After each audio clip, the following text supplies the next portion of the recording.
रांची की पहाड़ियों पर उस दिन बादल कुछ ज्यादा ही मेहरबान थे। हवा में ठंडक थी और कॉलेज की कैंटीन में बैठी नंदिनी अपनी कॉफी के कप से उठती भाप को देख रही थी।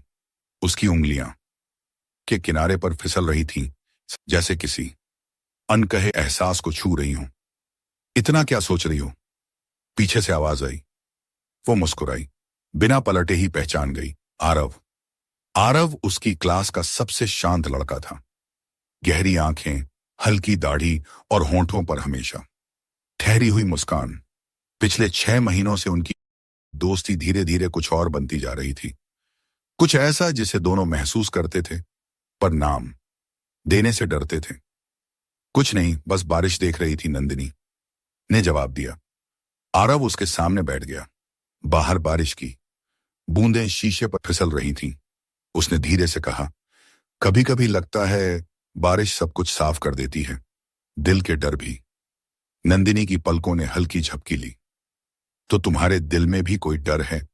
उसने शरारत से पूछा। आरव थोड़ा झिझका, फिर बोला, हाँ, तुम्हें खो देने का। वो पल कुछ अलग था। आसपास की आवाजें धीमी पड़ गईं। नंदिनी की उंगलियां टेबल पर रखे आरव के हाथ से छू गईं। एक हल्की सी बिजली उसके बदन में दौड़ गई। उसने हाथ हटाया नहीं। मैं कहीं नहीं जा रही, उसने धीमे स्वर में कहा। कुछ दिनों बाद कॉलेज का ट्रिप पास की पहाड़ियों में रखा गया। शाम को सब दोस्त बोनफायर के पास बैठे थे। हंसी मजाक, गाने, तस्वीरें, सब कुछ सामान्य था, पर नंदिनी और आरव के बीच कुछ अनकहा लगातार धड़क रहा था। रात गहराने लगी। ठंडी हवा चल रही थी। नंदिनी ने शॉल कसकर लपेट ली।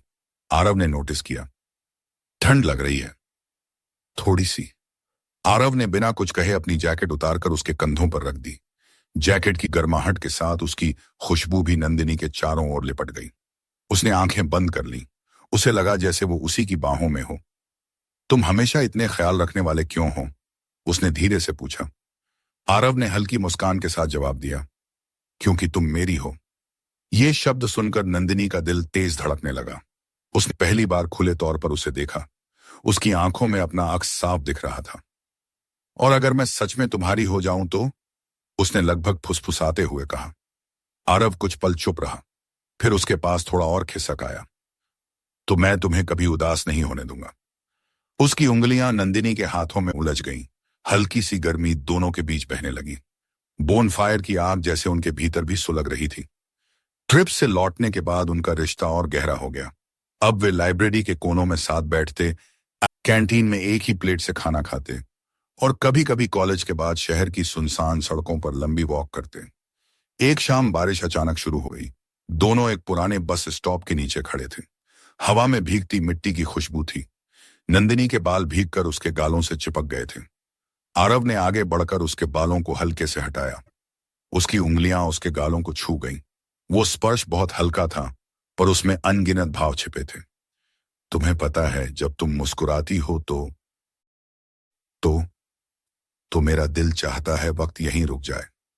नंदिनी की सांसें थोड़ी गहरी हो गईं। उसने धीरे से आरव की शर्ट का कॉलर पकड़ लिया। और अगर वक्त रुक जाए तो हम क्या करेंगे? आरव ने उसकी आंखों में देखते हुए कहा, बस ऐसे ही पास रहेंगे। उनके बीच की दूरी अब लगभग खत्म हो चुकी थी। नंदिनी ने अपनी आंखें बंद कर लीं। आरव ने उसके माथे पर एक लंबा, सुकून भरा चुंबन रखा। वो चुंबन मासूम था, पर उसमें चाहत की गहराई थी। नंदिनी का बदन हल्का सा कांप गया। उसने अपना सिर आरव के सीने पर रख दिया। उसकी धड़कनें तेज थीं, जैसे बारिश की बूंदें जमीन पर गिरती हैं। मैं तुमसे प्यार करती हूं, उसने पहली बार कहा। आरव ने उसे बाहों में भर लिया। मैं भी, बहुत ज्यादा। कुछ हफ्तों बाद नंदिनी के घर वाले शहर से बाहर गए हुए थे। वो थोड़ी घबराई हुई थी, पर उसने आरव को नोट्स लेने के बहाने घर बुला लिया। घर में सन्नाटा था। खिड़कियों से हल्की धूप अंदर आ रही थी। दोनों सोफे पर साथ बैठे थे। किताब खुली थी, पर ध्यान कहीं और था। आरव ने धीरे से उसका हाथ थामा। डर लग रहा है? थोड़ा। मुझसे नहीं, खुद से। आरव मुस्कुराया। उसने उसके चेहरे को दोनों हाथों में थाम लिया। हम जो भी करेंगे तुम्हारी मर्जी से होगा, कोई जल्दबाजी नहीं। नंदिनी की आंखों में भरोसा झलक उठा। उसने धीरे धीरे अपने हाथ उसकी कमर के चारों ओर लपेट दिए। दोनों के बीच की सांसें घुलने लगीं। आरव ने उसके गालों, फिर ठोड़ी और फिर होंठों को हल्के से चूमा। ये चुंबन पहले से गहरा था, थोड़ा लंबा, उसमें अधीरता भी थी और अपनापन भी। नंदिनी ने भी जवाब दिया, धीरे धीरे, शर्माते हुए, पर पूरी सच्चाई के साथ। उसके हाथ आरव के कंधों पर कस गए, उसके बदन में सिहरन दौड़ गई। वो पहली बार किसी के इतने करीब थी, इतनी कि दोनों के बीच की धड़कनें एक सी लग रही थी। तो कुछ पल बाद नंदिनी ने उसकी छाती पर सिर रख दिया। मुझे अच्छा लग रहा है, बहुत, उसने फुसफुसाया। आरव ने उसके बालों में उंगलियां फेरते हुए कहा, प्यार सिर्फ जिस्म का नहीं होता, ये तो दिल की गहराई से शुरू होता है। नंदिनी ने मुस्कुराकर उसकी ओर देखा। तो फिर हम वहीं से शुरू करेंगे, दिल से। दोनों ने उस शाम बस एक दूसरे को महसूस किया, बिना किसी जल्दबाजी के, बिना किसी सीमा को तोड़े। वो स्पर्श, वो गर्माहट, वो पास आने की चाह, सब कुछ इतना कोमल था कि जैसे कोई नई कविता जन्म ले रही हो। समय के साथ उनका रिश्ता और मजबूत होता गया। कॉलेज खत्म हुआ, पर उनका साथ नहीं। उन्होंने सीखा कि सच्चा प्यार सिर्फ जुनून नहीं, बल्कि भरोसा और सम्मान भी है।